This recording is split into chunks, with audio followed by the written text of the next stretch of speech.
Hello, my name is Bradley Sears, and this is my presentation on the 2017 Hurricane Harvey flooding. So, what weather patterns caused this flooding? It was caused by a hurricane. After it made landfall, it touched land as a Category 4 hurricane and caused extensive flooding in Louisiana and Texas, especially the city of Houston.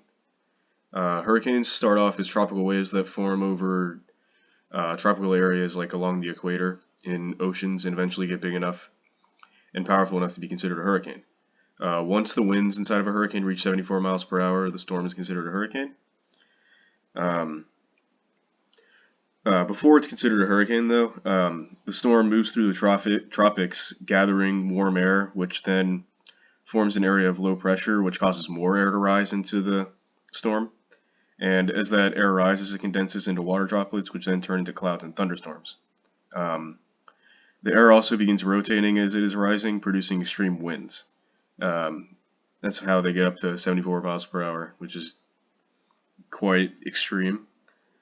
And hurricanes tend to go by seasons and do most of their damage through winds and precipitation.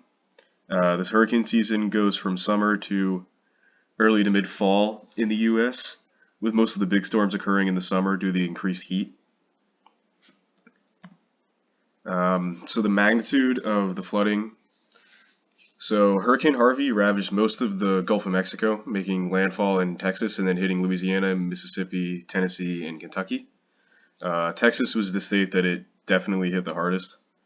Hit the Texan cities of Corpus Christi, Houston, Rockport, Fulton, and Victoria extremely hard. It made direct impact with Rockport and Fulton. Um, Houston got the national spotlight though, being the biggest city that was affected, and plus it was also the city that was hit the hardest, um, with over a third of it being underwater by the end of it. Some areas in southeast Texas also received over 40 inches of rain in less than 2 days. Um, Harvey also had the most rainfall of any tropical storm event in United States history, uh, and some totals in areas even reached 60.58 inches. This was near Netherland, Texas. And the magnitude of hurricanes will likely change in the future due to factors like climate change. This has also been confirmed by scientists as a reason why Harvey itself was so catastrophic. Um, Hurricanes will likely get worse because of climate change because warm water fuels them. So if there is more warm water around, hurricanes will gain more power and ferocity. Um, and climate simulations done by researchers also show that hurricanes will get stronger as the Earth gets warmer, hence how climate change will cause hurricanes to become more dangerous. So anthropogenic activities such as um, generating power, factories, cars, deforestation, agriculture, etc., all indirectly cause future hurricanes to become more powerful and more dangerous. Due to those factors causing climate change to increase as well. So the societal and economic impacts of the flooding. Hurricane Harvey affected a combined 13 million people between all of those regions in Texas, Louisiana, Mississippi, Tennessee, and Kentucky. Um, Houston, Texas was especially affected by the disaster, as previously mentioned. Um, Flooding caused 39,000 people in all to abandon their homes and look for shelter elsewhere. Infrastructure of homes and buildings and other structures around were heavily damaged. It damaged 204,000 homes in total across all of the states. Um, Harvey also had a lasting impact on the people of Houston years later, as 18% of those people who lost their homes in Houston are still without permanent housing as of 2020.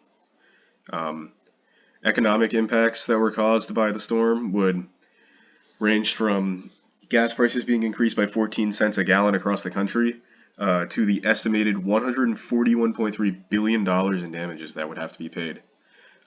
This was the second most in U.S. history, like the second most costly storm, behind only Katrina. And so while Hurricane Harvey did affect Mississippi, Tennessee, and Kentucky, these were not as badly impacted as Texas, which while they still experienced like some flooding and damages, they weren't nearly as bad as Texas, with flooding covering all of those areas and damaging many, many homes, costing millions of dollars. Um, so those, like for example, towns that I previously mentioned, like Fulton and Rockport, they lost their electric and water services and had their city infrastructure completely crippled. Um, the flooding in Texas also caused around 800 waste facilities to be flooded, spreading toxic chemicals and into urban areas, which would affect other people and residents that are just like around Texas. So, were there any mitigation strategies or policy changes to help protect against future disasters? Um, so, to try and prevent future flooding, community or not future flooding, trying to prevent flooding in from Hurricane Harvey, communities did try and use sandbags to stop flooding in Texas and Louisiana. These weren't like super effective though, especially in Texas, obviously. Um, However, there was this really cool portable dam that several families used to protect their home called Aqua Dam. That's that thing pictured to the right, covering those two homes, and it actually worked. Like it actually did prevent these homes from being flooded and destroyed. Um, since the flooding, though, people in Houston have been supporting many flood mitigation policies through surveys. They've surveyed the people of Houston to see what their opinions are on certain things that might help future flooding events or help them now. Um, so 93% of those respondents said that they support a third reservoir. 78 think there should be a home buyback program for those affected by flooding. 92% support elevating homes in flood-prone areas. It seems that Houston has listened to a few of these requests, as they have increased the minimum elevation requirements around the city from 1 to 2 feet in April 2018. They've allowed more green infrastructure in 2020, and redeveloped their approach to drainage so as not to help flooding, so that their drains don't get like overwhelmed and they're able to effectively get rid of all of that water that's coming in. There are also groups and companies like those of Jones Carter who are actively working on projects to mitigate flood risk. For example, Jones Carter partnered with the Harris County Flood Control District on a nearly $10 million project for removing bench sediment and slope stabilization at Buffalo Bayou Park in Houston, Texas.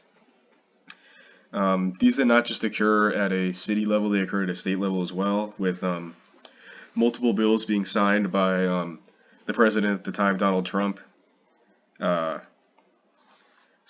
like bills such as being able to, for the victims of Hurricane Harvey to be able to deduct property damage costs from their taxes and access retirement savings without penalties. Um, there was also the Hurricane Harvey, Irma, and Maria Education Relief Act of 2017 that would help kids pursue a uninterrupted education and focus existing resources on schools impacted by the storm. There was also the community development block grants that were. Oh, yeah, okay. To allow these to commit or create partnerships with nonprofit organizations in order to um, raise money for neighborhood revitalization, housing rehabilitation, and natural disaster recovery. Um, and then there was also a massive hurricane and storm damage risk reduction project that was signed in late 2018, and that covers the area from Sabine Pass to Galveston Bay. And the project had secured $4 billion in federal appropriations in 2018. I'm not sure if that project actually went anywhere, but it was mentioned as something that was meant to help with future possible flooding situations in Texas, being in the Gulf of Mexico and and that area is very warm. Hurricanes happen there often, so having something for the future would definitely help a lot. And these are all my sources. Thank you so much for listening, and I hope you have a great day.